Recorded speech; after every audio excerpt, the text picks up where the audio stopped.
What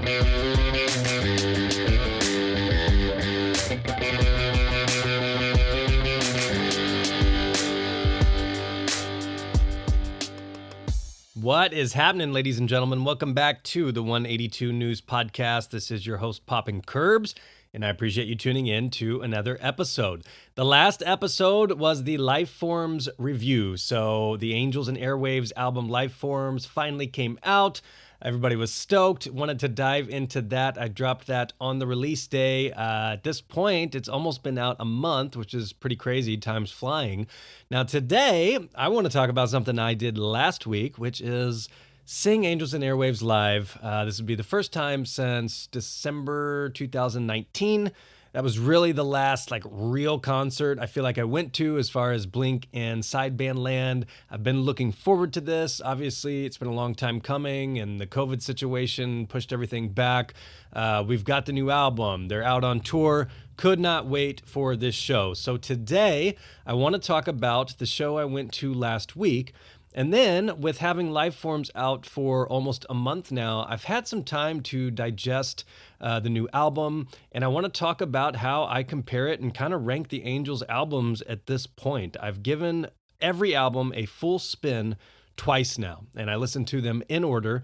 And so what I'm going to do on the second half of this episode is probably dive into some of my thoughts re-listening to these albums, as well as give a final ranking on where they currently are today. This stuff changes just like Blink. And, I'm kind of surprised that, honestly, the one I have at number one, I did not think would be number one. So we'll get to that in the second half. But I appreciate you tuning in. And we're going to jump into the show I went to. So when the Empire Club launched, this is the fan club for Angels Airwaves. You could sign up. There were a couple different tiers. And one of the things that sold me right away is you get the chance to get VIP access early.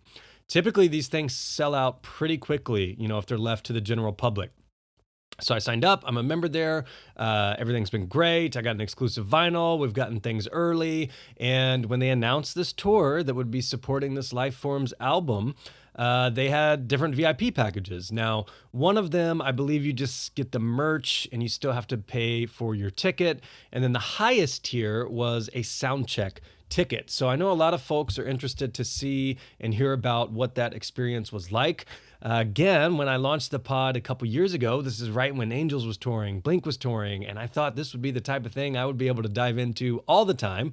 And then we had COVID and nobody played any shows and there was no new music. And so I'm stoked to kind of talk about my experience and share it with you all. So I bought the highest tier VIP package through the Empire Club, and it included a Soundcheck experience as well as some rad merch. So go back about a week ago, I got an email saying that I basically need to show up at the venue at 3 o'clock. So for those of you who are kind of curious how all this works, what it's like, I'm going to give it to you. So I show up at about 2:30. My buddy and I went with my Blink friend in real life, who has been on the previous episode. He is my Blink buddy, my ride or die when it comes to Blink and sideband land concerts. Always nice to have a buddy like that. In fact, I was talking to some people the other day who were saying they wanted to go to shows but didn't have a friend to do it, weren't sure if they were going to solo it or not, and it just made me really grateful for my buddy who comes with me to all of these. It's without hesitation. I can buy 2 tickets, don't even have to ask him, and I know he's down. So appreciate you, Matt. And if you haven't heard my experiences with him, go back and listen to that previous episode. We went to the show in Nashville, Tennessee. I've mentioned before, I'm in southern Indiana. There are a handful of cities around me that are basically 2.5 to 3.5 hour drives. And if Blink or Angels or Trio or any of these bands that I love are within that little circle, I'm there, no question. So we drive there. We get there. There's a bit of a line. There's, probably 15 people chilling in line. We were supposed to be there at 3 o'clock. We get there at 2:30. There wasn't anybody out waiting. I didn't know if there would be a representative there, if there was something to do at will call. At this point, I didn't have my tickets even. I was just told to kind of check in the line and be there, be square. So we're hanging out, we're waiting.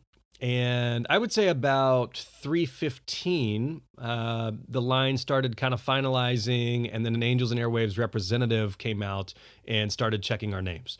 So, he would go through the line, what's your last name, verify you've got the right amount of people, everything was good, not a big deal. Now, what's interesting is while we were standing in this line, and they played at a venue called Marathon Music Works, I'd been there before. 2 years ago, I saw Alkaline Trio, really small venue, kind of a rustic atmosphere. It's pretty rad. And as we were in line, I'm hearing some bass and some drums kick in. I'm like, okay, somebody's warming up. I was thinking it was the opening band for a second, one of the openers. And all of a sudden, I hear an unmistakable bass line, and it's doo doo doo doo doo doo doo doo doo doo doo doo doo doo doo doo doo doo doo. And I know damn well what that is. That is one of my favorite songs on the new album. It's from Losing My Mind. Now, I've tried to steer clear from paying attention to the set list and what's going to be played because I wanted to experience this in full. I didn't want to have this, ruined ahead of time. And, I wasn't watching a ton of YouTube videos going in to see what the set was like and all these things. But I knew that I don't think they were playing Losing My Mind. And I'm very sure that that's one of the main new songs that I would love to hear. So I thought that was pretty rad. They were warming up. I'm like, okay, this sounds like Matt and Alon jamming out to Losing My Mind, which is great. And then all of a sudden, I hear that unmistakable Tom DeLonge voice come in, and I'm thinking, oh shit, they're practicing this song right now. And what was kind of funny is in the line, at that time, people were lined up, but I also noticed that there were some folks in line who were straight up in line for general admission at 6 o'clock who had been camped out like all day. And so I wasn't quite sure who had sound check and who was, just waiting until the doors at 6 o'clock. And so I'm kind of looking around, talking to my buddy. I'm like, dude, if we're missing Losing My Mind at sound check, I will cry. This is not cool. Like, are we missing sound check right now? This sounds like we're missing sound check. This is a sound check. Well, lo and behold, I asked a couple people ahead of me and they're like, yeah, we have sound check too. We're not in yet. And then about that time, the dude says they're going to let us in at 3:30. So 3:30 comes. It was a beautiful day outside. Don't mind standing for too long. We get let in. And I would say there were probably 25 of us. 30 at the most. There was not many people in this group, which is great. That's fine with me. And so they let us in. We have to line up, and we're still kind of hearing them jam out to this. And then we get let in, and as we are walking in, we get handed our VIP merch. So if you've got the Lifeforms CD or vinyl, you'll see that, and you'll know that it comes in this silver, it almost looks like aluminum foil type of packaging. And it's really rad and it's really unique. I've never seen anything like that. I've never seen bands do that, which is pretty cool. And I saw Tom did a bit of an unboxing video for the album right when it launched. And he said the reason they did that is because it looks like it's from outer space, which is really cool. And I think that's just something that's really rad and unique. And they've put a ton of time and thought into the packaging and the artwork. And this whole rollout has just been so fucking rad, to be honest.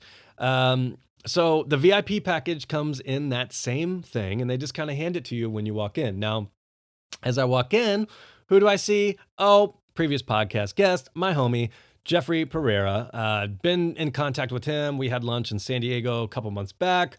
So I've been, staying in contact with him. He knew I was coming, but was stoked to see him, stoked to say what up. We get walked in, and the band was already out. They were up there on stage. Tom was getting handed a guitar, and, there were 25 of us. This is very small. I've mentioned before, sound checks, Blink sound checks are my favorite thing in the world. It's your chance to kind of chat with them, to see behind the scenes. You're not getting pushed. You're not in a sweaty pit. You've got time to take great photos and just chill and take it all in. And so, right away, I walk in and I'm just straight up chilling with like 20 people in Angels and Airwaves, which is fucking rad. It's hard to beat that. I've not been to an Angels sound check before, so I was curious to see how this was going to go, how many songs they were going to play. So right in, as we come in, Tom, in typical fashion, kind of addresses us, ask how we're doing, kind of gives some jokes about Nashville, where the fuck to find tacos, what we're famous for, all that stuff. I'm not from the area, although I did live in Nashville at one point when I was super young, but I let other people answer those questions. And then they proceed to start playing some songs. So they started with Automatic, which I thought was rad. I'm real into this new album, and I was real into the Dreamwalker as well. So, honestly, if we break down these eras, I'm probably more of like a Whisper I Empire and then like a Dreamwalker Lifeforms kind of guy. So, to hear a new song that I don't think they had played live too much, that was a special treat, standing there right there. And for those of you who follow the pod Instagram page at 182 News Pod and on Twitter, I was posting some rad fucking pictures of these sound checks and, at the show and some of the behind the scenes stuff. So starting off with Automatic was rad. That was really cool to hear. That's a song that people are still super, super high on the album. So that was awesome to hear. Next, they rolled into Start the Machine. And that's a song that I did not see coming. I did not think they would be playing that. So that was definitely a rad treat, off the We Don't Need to Whisper album, a bit of a fan favorite there. So that was really cool. And in between these, I mean, this certainly wasn't like rushed and didn't feel like they were in a hurry and didn't care. I mean, they were joking around in between the songs, kind of talking to us. People were taking selfies, trying to take pictures. But there was a bit of a barrier between us, obviously due to COVID and the restrictions. We weren't on stage. We weren't, there wasn't an official photo op or anything like that, but people were using the small amount of space and small crowd as a chance to get some rad pictures and kind of do their thing. And the third song they played, so they played 3 songs totaled, was Paralyzed. So I love Paralyzed. I loved watching Matt jam out to that. I loved hearing Alon. So Alon just rips and he does, drums going off and all you see is his hair just fucking flying like crazy. And then like an absolute boss, in between drum patterns, he'll slide over this microphone and just start singing harmonies in between. So, I mean, it was just really fucking cool. To see them in such a relaxed, chill setting. And it was fucking rad. Now, after that, they did ask everybody to turn around. We do a group photo. I didn't get that photo emailed to me or anything, so I don't know if Angels is going to maybe post those on their Instagram or something, or if that'll end up being on a message board on the Empire Club or whatever. But that was cool, and then it was kind of like peace out. Thanks for coming. See you later tonight. So all in all, I would say the sound check was probably 30 minutes and it was worth every fucking penny. I mean, it was amazing. It was super rad. Obviously, if you're that invested in this band and, huge Tom fan, huge Tom supporter for what, his music has done to all of us throughout our lives, I would say it's worth every single penny. So, definitely go to the shows. We'll get to that. But, if you've got the means and you've been looking forward to this and you want to be able to say hey to Tom or whatever, I would definitely look into getting the Soundcheck package if you can, although I don't even know if they may be all sold out at this point. So I'm not sure on that. Now, after that, basically they kind of tell you to go get back in line and we would have early entry. So I think the general admission could get back in at 6, but if you had VIP, they would let you in at 5:30, which is a huge perk and something that, especially with Blink and for pit shows and things like that, to me, like I build that into the price of the VIP package because it's totally worth an extra, $25 or whatever you want to calculate the worth is to you to be able to get in front of everybody and have your chance at getting a spot up front. So, that's certainly a perk of the VIP. Now at this point, I've got a few connections in the band, so I was able to hang out and just kind of start getting a little behind the scenes tour. So I was catching up with Jeff, talking to some of them, and I had a rad behind the scenes tour of the stage and Tom's guitars. I mean, if you go to the Instagram post, sitting there holding Tom's Boxcar Racer guitar. I mean, are you fucking kidding me?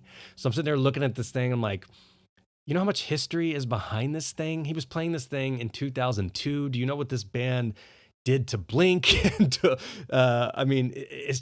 It's it's so mind blowing when I'm holding one of these things. And I shared a picture on my Pop and Curbs, my main page, personal page, of me holding, one of his famous Blink guitars. And I'm holding these guitars that I've seen him play for years. And it's just fucking amazing. And it's so rad. And I'm talking to Jeff about, what went into the production and the lighting. And, Tom has like a custom microphone stand that he'd never had before, which was super fucking rad. Jeff was telling me how they got the stage built. What's a typical drum riser? What's the height that Alon is at? It was such an honor, such a pleasure, to be able to take a minute and kind of do that. There was another dude who was with me as well. His name's Brian, and I believe he runs the Tom DeLonge Guitar Reddit page or subreddit page. And so he was with me. He is a walking encyclopedia of Tom DeLonge guitar knowledge. In fact, maybe I should have him on the pod sometime because, in between like checking out these guitars and talking with Tom's guitar tech, Justin Jesus, we were going over kind of some of the setups and what's changed and what's different. And I mean, Brian just knew all this stuff and was just spitting it out. The case that his guitars were in had the Blink logo on it. I mean, this is a guitar case right next to me that's traveled with Tom and Blink and held these, amazing guitars and traveled with them all over the world to countless shows, giving people so many memories and so many rad nights. And it just really blew my fucking mind. Like to be able to do that, it was almost like a backstage, VIP experience for like a museum when the museum's closed or something. It was just super rad. I'm incredibly grateful to the Angels crew and those dudes for being kind to me. It's one of those things where, they know that I'm not doing this for money and it's not for a job. Like I'm straight up just doing this out of passion, just trying to do rad shit for Blink and Angels fans. And it's really cool that, the Angels camp, the To the Stars folks and the Blink folks, the fact that they even know what the pod is, much less, want to show me love and go out of their way to do rad shit for me because they know how much I'm putting into it. It's just really fucking cool, man. And I'm incredibly grateful for all of them. It was such a rad experience. David Kennedy came out, got to talk to him, kind of got to say what up to Matt, kind of got to say what up to Alon. I've met all of them prior, so that wasn't, my intention or goal. I thought I was going to get a chance to meet up with Tom.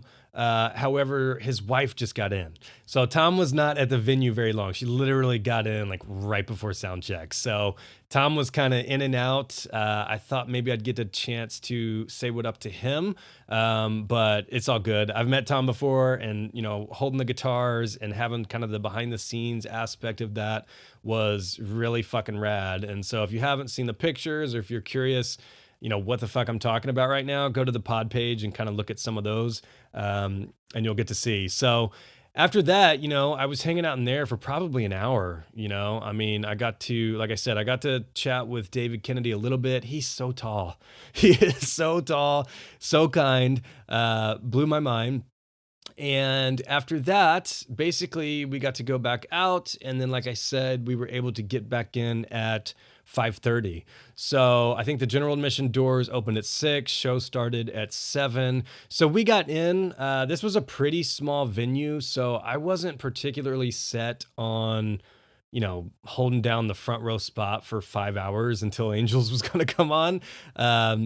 Unlike, Blink shows when there's 15,000 people and the pit's huge, kind of am down with standing there in the heat all day. But, this was inside venue. There weren't many people in at that time. So I wasn't too concerned about being able to get a decent spot.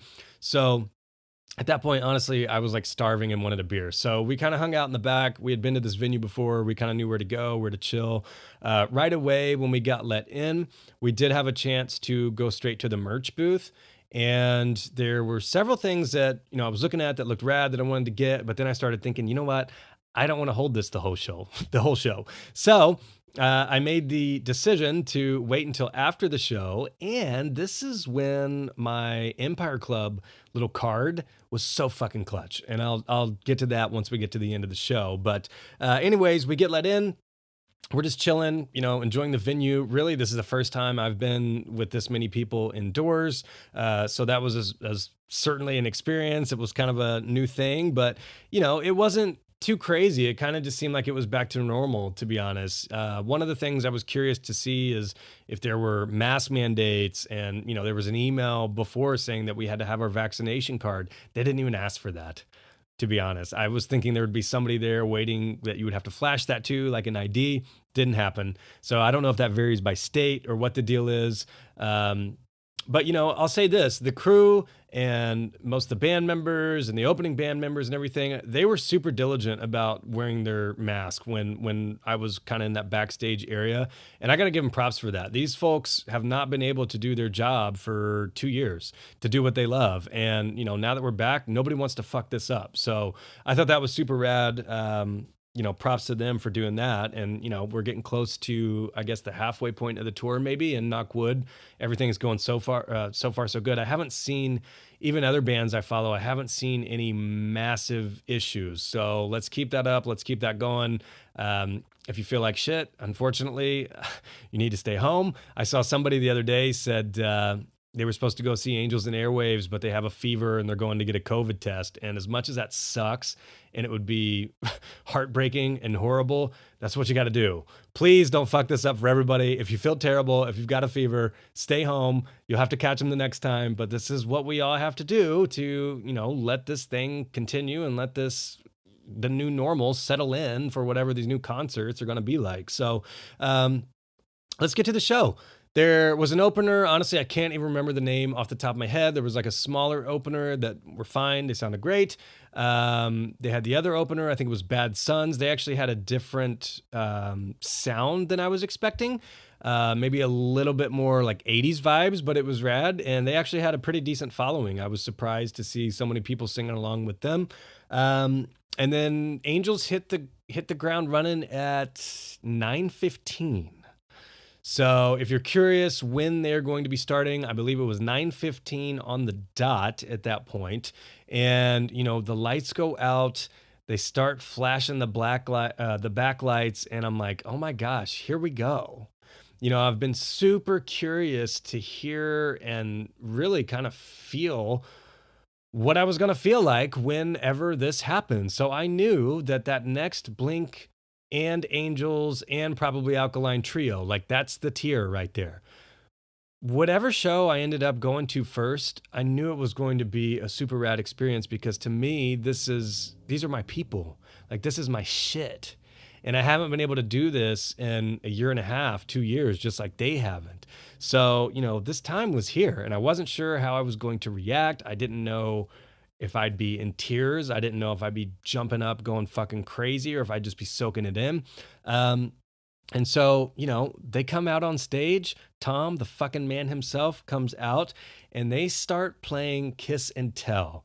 And I just go absolutely nuts. So Kiss and Tell is one of my favorite songs off the new album. If you listen to the last episode, it was in my top 3. And to open with this is just so rad. I mean, it's such a banger. I think it's like a fan favorite at this point. And to open the set with Kiss and Tell was so sick, just going crazy. Everybody was into it right away. I mean, the crowd had filled in. It was a dope crowd. I think this venue is probably 1,700 people or so. So they play Kiss and Tell, and then they go into Time Bomb. And I'm like, oh my God, let's fucking go. Like, I love it when, we're getting the new material. Like, that's what I love about going to some of these smaller shows when a band has a new album out and when you catch them on a dedicated tour for it, it's hearing the new shit. And I wasn't sure what they were going to be playing. So to roll from Kiss and Tell into Time Bomb, and I got to say, I've been listening to Lifeforms quite a bit, obviously, since it came out, just like the rest of you probably are. And of all the songs that I keep going back and revisiting at this point, Time Bomb's up there, man. Like, Time Bomb is growing on me like a motherfucker.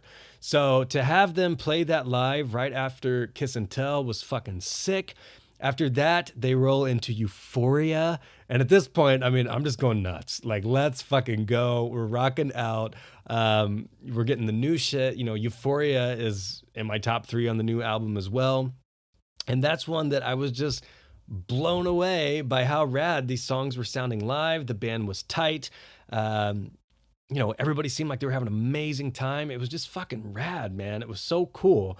Now, the next song they played was Surrender.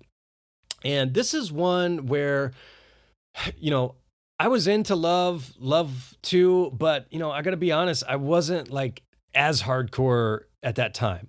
So while I knew these songs and while, I was obviously checking them out at the time, I'm always paying attention to what Tom's up to and following them or whatever, those albums don't mean as much to me as maybe they do to you. Now, Surrender is one of those songs that I've always enjoyed.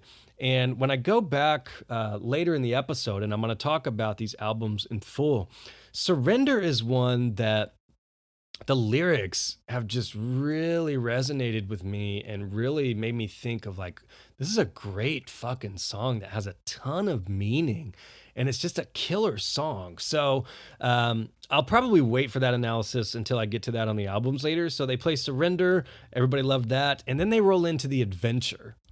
And everybody knows The Adventure, obviously. Like if you think of Angels and Airwaves, even if you're just a casual fan, everybody knows The Adventure. That is the song you heard when Blink was broken up and Tom was doing his new thing. It's an amazing song. It's one of those songs that Tom said, when you write it, you cry.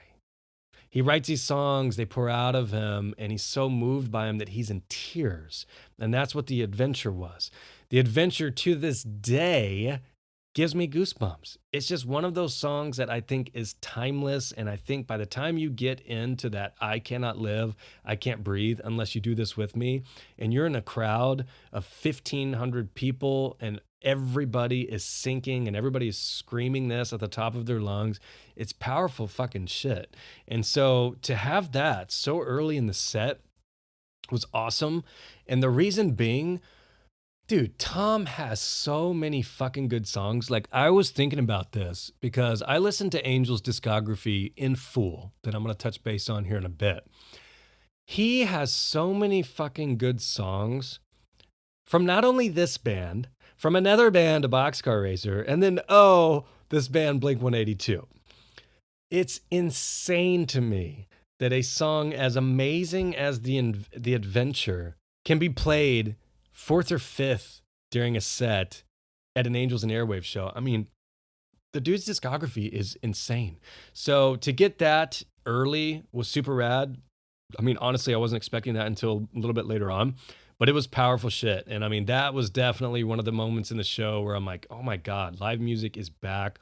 Like, Tom is having a blast up there. I mean, he was chirping up the crowd in between, smiling. I mean, honestly, I haven't seen him have this much fun since, dude, probably the 2011 like Neighborhoods tour. Not gonna lie. So we get The Adventure. They roll into Everything's Magic. That's a bit of a crowd favorite there. And then, since I heard a little sneak preview of it, waiting in line outside the venue, we roll into Losing My Mind and its live debut. And I'm telling you, it was amazing. So Losing My Mind is one of my favorite songs on the album. I think I put it at number 2 on the last episode of my favorite songs on the Lifeforms album. And so to hear its live debut was fucking rad. And when it kicks in, gosh, I live on the edge of fucking losing my mind. I mean, I was just going nuts. So that one was super sick. And then at this point, the set kind of slowed down to a bit of a talk. And the band kind of went off stage for a second. It was almost like they took a little bit of a break. And Tom grabbed the microphone and he started talking. And I was kind of curious where he was going to go with this because the last tour, 2019, we had a bit of what they called the medley, where he would go up there with an acoustic guitar and he played a Boxcar song and he played a Blink song. And so I was curious to see what was going to happen here, where they were given, Alon and David and Matt a break. It was just Tom out there. And Tom started this speech out by saying that his wife was telling him that this part of the concert was too depressing.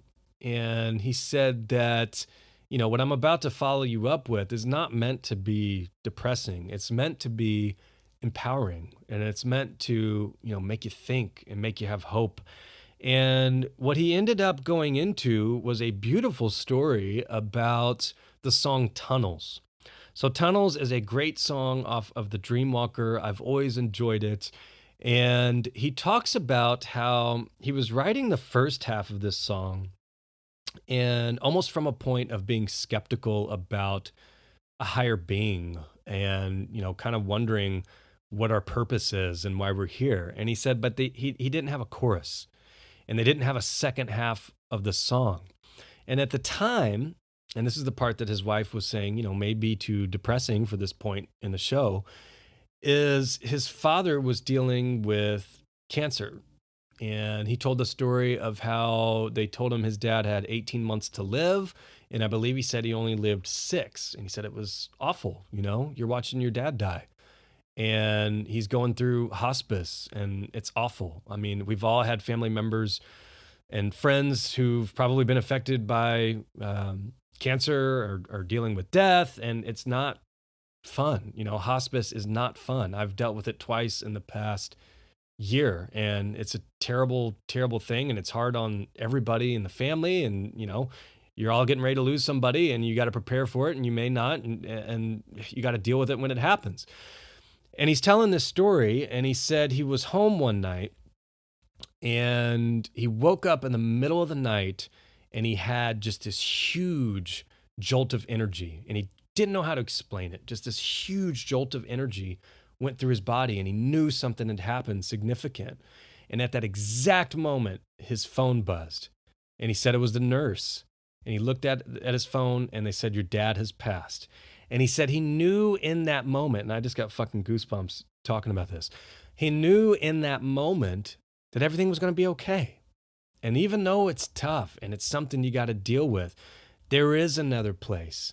And whatever that is, wherever it is, we're all going to be okay. And that was just something that was almost supernatural to him. And so he's going on this huge speech about this and its impact. And he said at that same moment, he called his sister and she knew as well. She felt something as well. And that's fucking crazy. And I've talked to a couple of my friends who have lost their parents and they said they've dealt with similar things as well. I mean, it's just wild. We don't know much about why we're here and we don't know shit about the afterlife and what's next or, so it's just wild. But I thought it was very inspiring and uplifting. And, I got to be honest, I was fucking crying. Like I'm just sitting there crying in the middle of this crowd and I saw people around me kind of sniffling and wiping their eyes as well. I mean, just to sit up there, for one, I was so happy that Tom was able to share that with us and open enough and comfortable enough to share that with us because I would not be able to share that and not break down on stage if that were me, to be honest. So, I was so grateful to be able to share that moment with him and for him to be cool enough and open enough and comfortable enough to be able to get through that and want to share that with us because of how significant it was in his life. He said it changed his fucking life.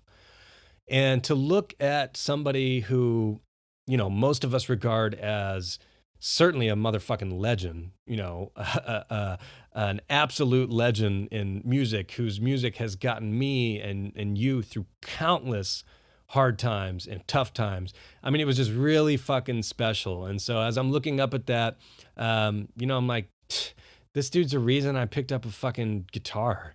And here he is on stage in this small room sharing this story about, the moment his dad died with a huge crowd of us. And then to follow that up with Tunnels was absolutely incredible. And the more that I've listened to Tunnels and now know the backstory, and I think I was vaguely aware of this, had something to do with his dad's passing, and maybe he wrote it around that time, but I didn't really know about having the first half done and then the second half coming up with it afterwards or whatever. But as I'm looking through and listening along with this song and the lyrics and what's coming out of him, I mean, this is just an amazing song. It really is. And it's just, there's so much emotion behind it and, the words, in fact, I think I'm just going to read through some of these lyrics because it's really, I mean, honestly, it was a super powerful point in the show, and I hope you all get to go out and experience, and I hope I didn't ruin it for any of you who are going to be surprised by that.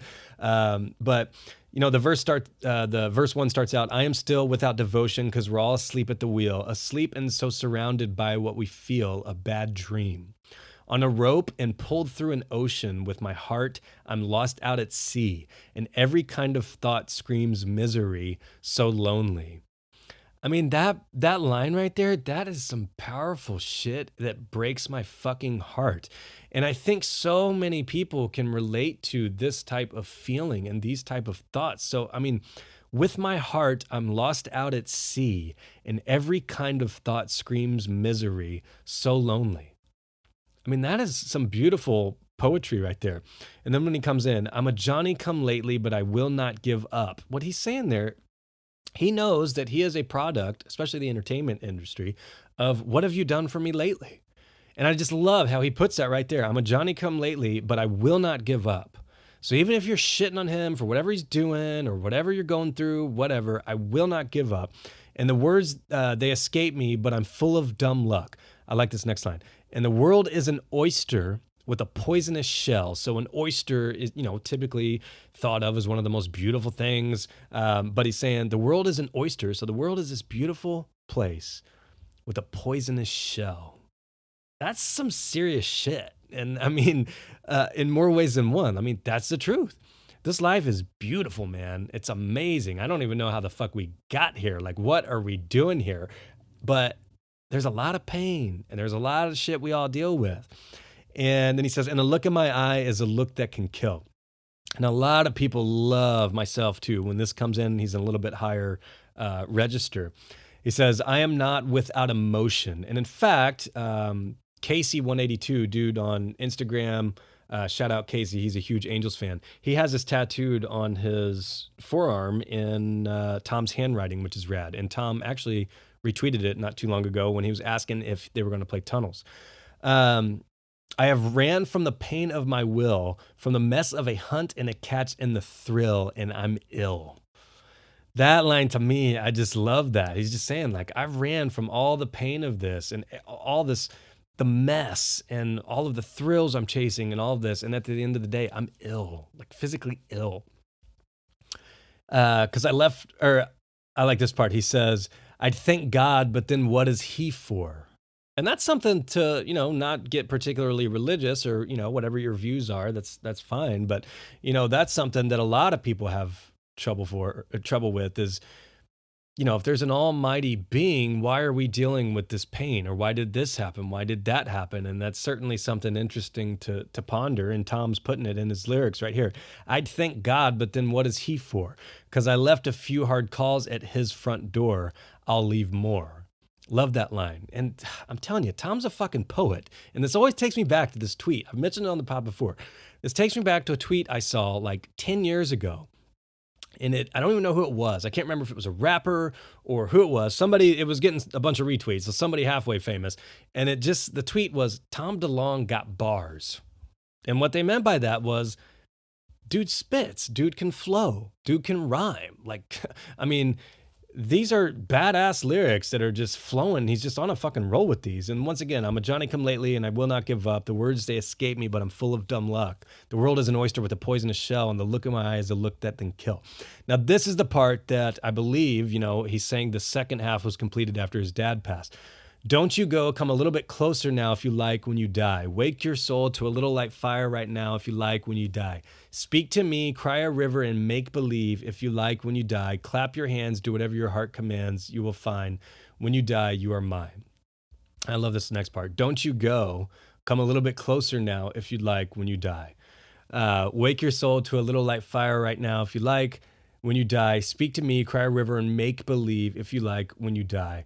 And then at the end, he says, when you die, you are mine. So, I mean, that is just a beautiful, beautiful song. And again, it was such a special moment in the show. And I hope you all get a chance to take that in. It really was incredible.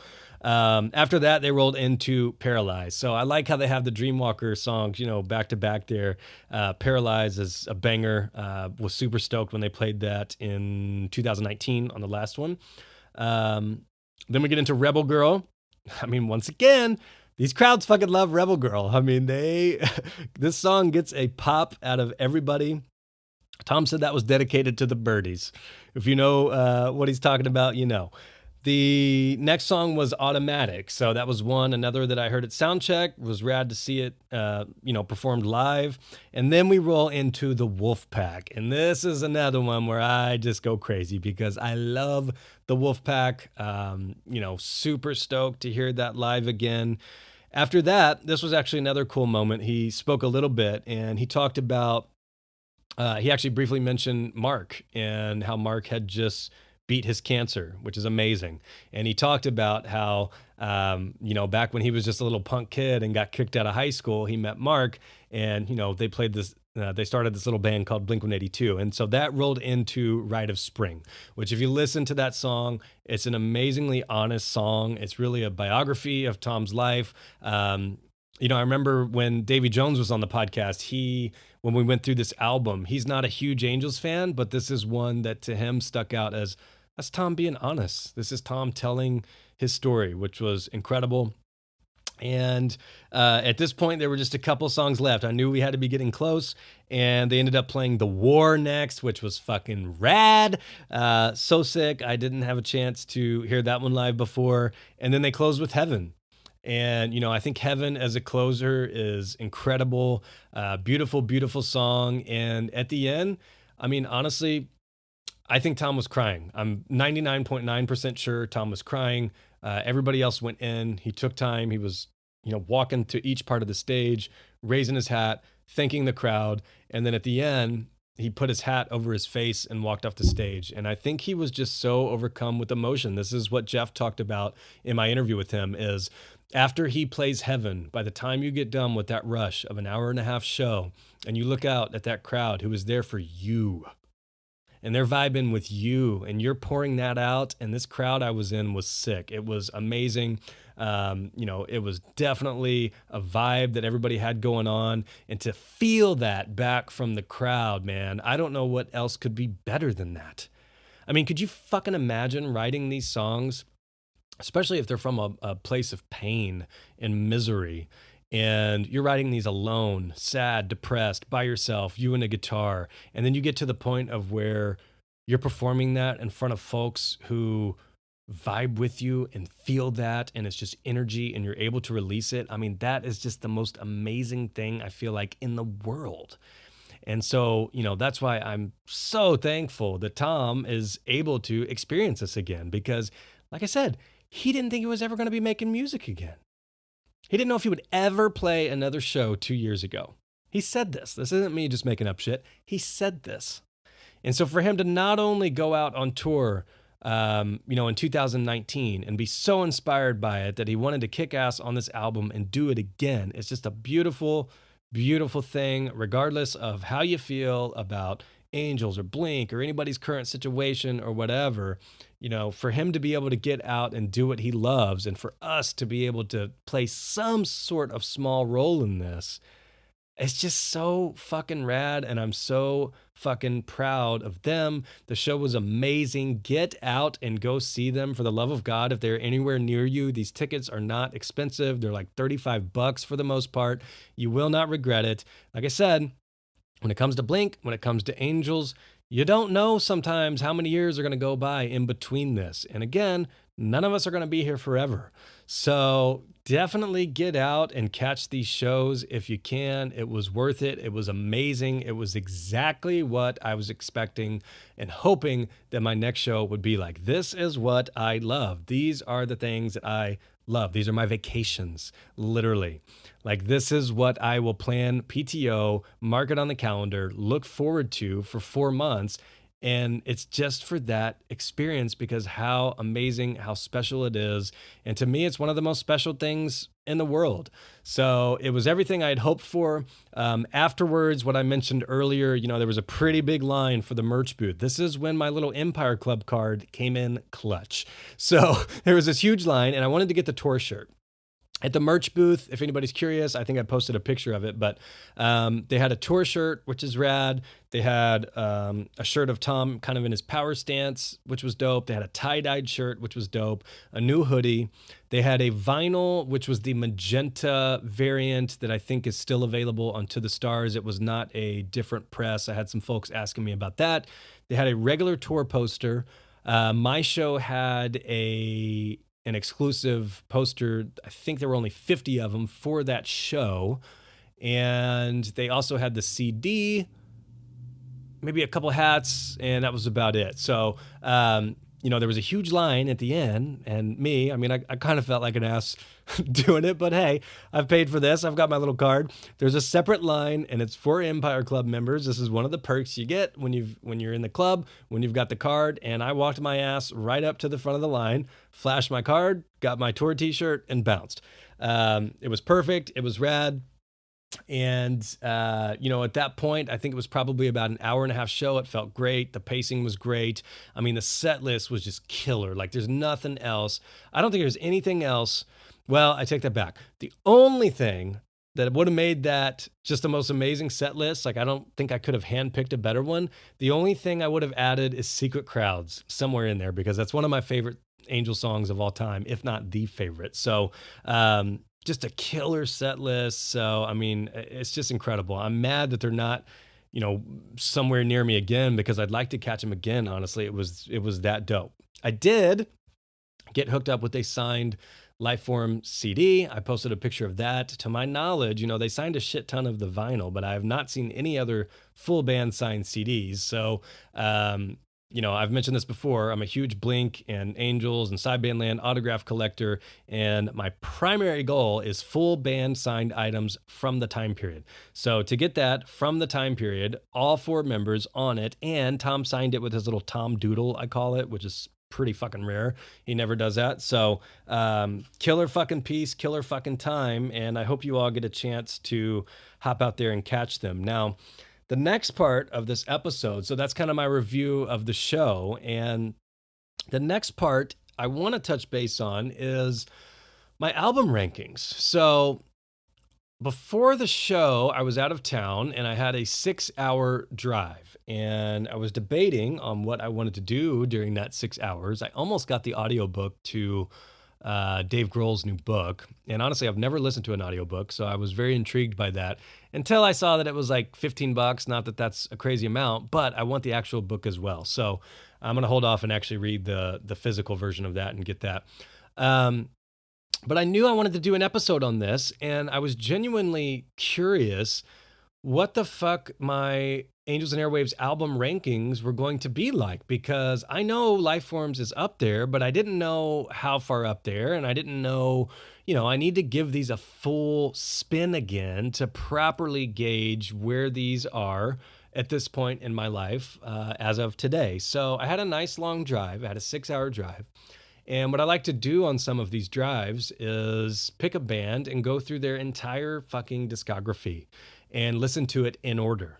It's one of my favorite things. It's one of the things I hate about today's world with all the singles and playlists and, just picking songs from here and there. I like listening to full albums front to back. And I especially like, from a historical perspective, to hear how bands evolve and hear their sound and how they've changed and maybe what new members brought and that kind of thing. I like to listen to these things in order, and I do the same thing with Blink even to this day. I'll get on a kick where I'm like, I'm going to go in order again. Let's start with Buddha and let's work our way up. So I popped on We Don't Need to Whisper. So I don't feel like I need to give too much history on these. We Don't Need to Whisper is the first Angels and Airwaves album after the Blink breakup. Came out in 2006, highly anticipated. And I've always been a pretty big fan of We Don't Need to Whisper, but there's 2 or 3 songs that stick out to me that I still revisit fairly often. Some of the other ones I had forgotten about. So I'm going through We Don't Need to Whisper, and I'm just blown away by it. I'm fucking blown away by it. And I had a lot of these I was listening to on my AirPod Pros, which I swear to God, like, I'm not even trying to brag about having these. It's just the fact that I haven't experienced a lot of these songs on amazing headphones, and God damn, those headphones are amazing. And so I'm hearing shit and harmonies and just stuff going on in the background on so many music songs lately that I'm just fucking blown away by it. Even songs that I've been listening to for 10, 15 years, I'm just like picking up on new things every time. And so I'm listening to We Don't Need to Whisper, and I'm just like, holy fuck, this is a good album. This is a great album. And to think at this time, this is 2006. Think of what Tom accomplished in a 5 year difference. So think about 2001, Take Off Your Pants and Jacket. Iconic album, my favorite album of all time. He goes on to do Boxcar Racer 2002. You got to be kidding me. Incredible album. A lot of people's favorite piece of work from him. The year after that, just this album called Untitled. Which, by the way, I asked Mark about that, what the actual name is. I said, okay, let's set this straight, Mark. Is it Untitled? Is it self-titled? Is it Blink-182? What is it? And somehow I left the conversation more confused to begin with. But essentially, he said that the reason behind it is they wanted the art to speak for itself. They were at a point in the band where they wanted to, establish themselves as being a little bit more serious. There weren't any joke songs. And so the thought was, we're just not going to give this a title, and we're going to let the music speak for itself. So he calls it Untitled. Travis calls it self-titled, and I suppose you could call it Blink-182 if you really want to, but I told him I'm sticking with Untitled. Just don't call it the Smiley Face album, for God's sake. Pet peeve of mine, although I'll know what you're talking about. Anyways, he goes from making Take Off Your Pants and Jacket, so think sonically how those sound, to Boxcar Racer, a lot more angst, gets into Untitled, fucking masterpiece, and then right after that, in 2006, comes out with this We Don't Need to Whisper, which really, to me, is damn near creating its own genre. I mean, it's fucking mind-blowing to think about what Tom was doing in that 5 year stretch. It's insane. So I'm thinking about that as I'm listening to this, and still love the adventure, still love the hurts. Now, a song that I really hadn't listened to in a while, and I know it's always been a fan favorite, is The War. And a lot of people have always been just super, super high on The War. And I've always really dug it. But it hasn't been one, for whatever reason, that I typically go and revisit. And as I'm listening to it, I had a thought go through my head that I had not thought before. And it was, this is the most Blink / Boxcar / Angels and Airwaves song that he has. And I want you to go back and listen to it. And I want you to listen to the aggression that is in it. And that is just straight off of like some Untitled album aggression, or a little bit of Boxcar in there. But it also still has the production elements of what was becoming that Angels and Airwaves sound. And it's just an amazing, amazing song. But of all the songs that I was listening to throughout all of this, that is the one where I'm like, damn, that is an exact snapshot of Blink, Boxcar, and Angels wrapped into one amazing song. So I was just blown away by listening to The War. And then I've always loved The Gift, and that's one that I hadn't listened to in a long time. And I'm telling you, Adam's drumming on that whole album, Adam Willard, is fucking incredible. And I'm telling you, on The Gift, listen to those drums. Just listen to them. It just takes it to a whole new level. And suddenly, I mean, it's just amazing. So, I gave Whisper a full spin. It was rad. So I continued on with I Empire. Now, I Empire, really, I thought was my favorite Angels and Airwaves album, and it's still an amazing album. I listened to it in full. It's got Everything's Magic on there, which is, super popular. Most people know that. It's got Breathe on there, which is a super slow, like beautiful song. Some people get married to that song. Did you know that I love you? Come lay with me. Then it's got Sirens, super popular. And then, I think the reason that I've really thought this was my favorite album for so long is it has Secret Crowds on it, which is probably my favorite Angels song. It's tough, but it's probably my favorite Angels song. And then you've got Rite of Spring, which they played live. I mean, it's popular enough that they're still playing that song live, and that's the one that's kind of his story. Definitely listen to that and listen to the lyrics on that if you haven't. And then it closes with Heaven, which is what they're closing with at their live show and have for a while. So obviously, an album that they think a lot of. They're playing a handful of songs from it. So that was great to listen to. It had been a minute since I had listened to that in full.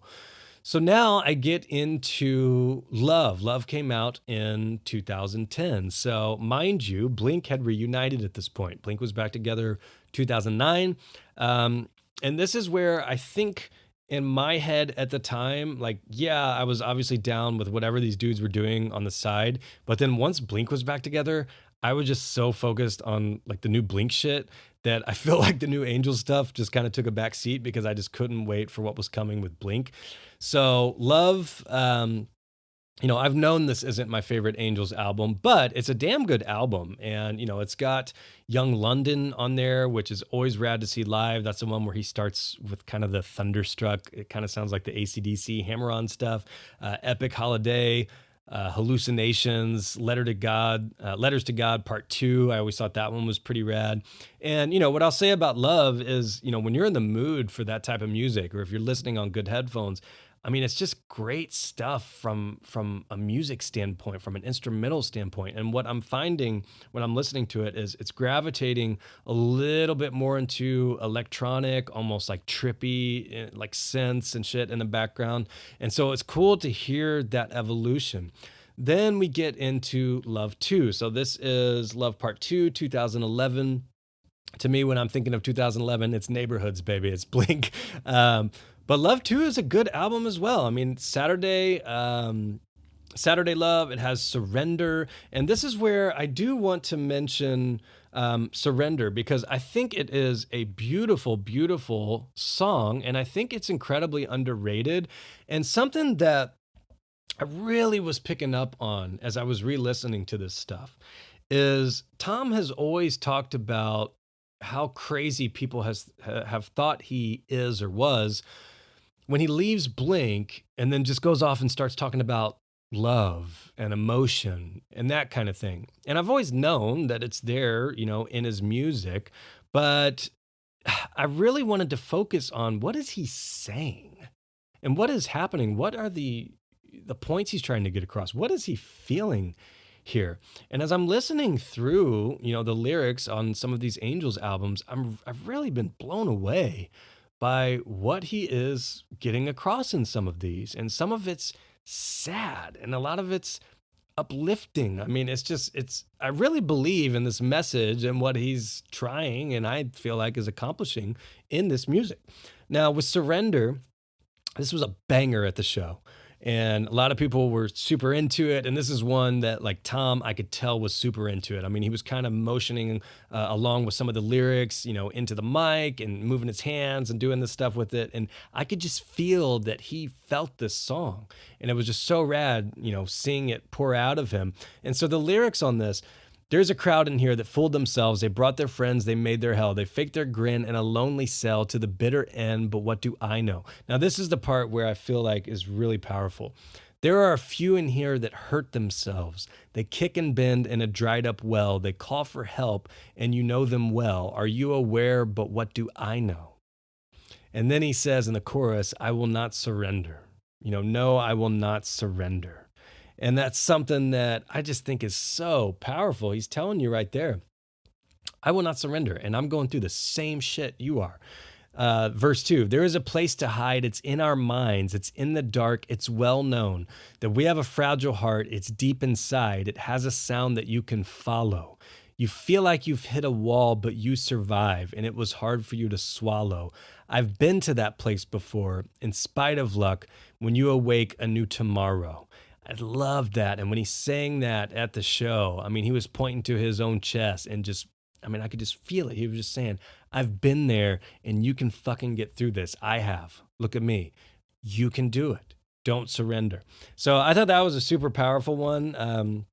I hadn't gone out of my way to listen to that one, in a long time. So I was stoked to hear that one live after listening to these, the week prior. On Love 2, you also have Anxiety. I've always liked that one. And then a song on there that I've always said is kind of my low key Angels and Airwaves banger is Inertia. And when I listened to it again recently, I had another little thought here. I had another little thought. This is written, mind you, Love 2. This is, again, Blink is back together. They're working on Neighborhoods, which, by the way, I still may do an episode on that. And at this time, he is writing for Blink. And this is where, I'd love to ask him, what was going through your mind at the time? When you write something, do you know right away, this is Blink, this is Angels and Airwaves? Are you writing specifically for each band? How do you decide? That's something that fascinates me with these amazing artists that are in all these different bands. Like, how the fuck, like, it takes everything for me to come up with like one song and like a dope riff. And another theme that I've thought of as I'm listening to this stuff and all of his discography is this dude has so many good songs. Like, so many good songs. It's insane. And what's even crazier than that is out of all these songs, there's not one that I dislike and want to skip. I mean, that's fucking amazing. I don't understand it. And it's just something that, I listen to a ton of other music. Every Friday, I'm listening to new albums that drop that day. And I cannot tell you how many times I'm skipping songs and just don't like it or, never want to revisit it. And it's just amazing to me that all the Blink, all the Plus 44, Simple Creature, all these dudes, I just love their music so much that there just aren't any bad songs. It's insane. Like the amount of songs in these dudes' catalog is incredible. I just genuinely don't understand. I listened to Tom and Angels for like 4 or 5 hours, never even thought about skipping a song. And there's some amazing songs in there. And we're not even talking about what he's got in Blink and Boxcar. It's just, and the solo stuff, it's incredible. But back to my Inertia thing. When I was listening to this, I said, you know what? This could be a Blink song. You're going to think I'm crazy. You'd have to shorten the intro, I think. I think Travis and Mark would have made him shorten the intro. But when that comes in a little bit, I think that could have been on Neighborhoods. And in fact, during the verses with a little bit of electronic stuff going on in the background, I'll tell you what it reminded me of. It reminded me of Snake Charmer from Neighborhoods. So go listen to those and tell me how crazy I am or if you hear the similarities or not. One note quickly. I've asked Matt Skiba about that when we're talking about how the fuck do you write for these different bands? Are you dead set on this, dead set on that? And for those of you who have ever wondered that about Matt and how he juggles Trio and Blink, the answer he gave me is that when he's working on one, he's dead set on one.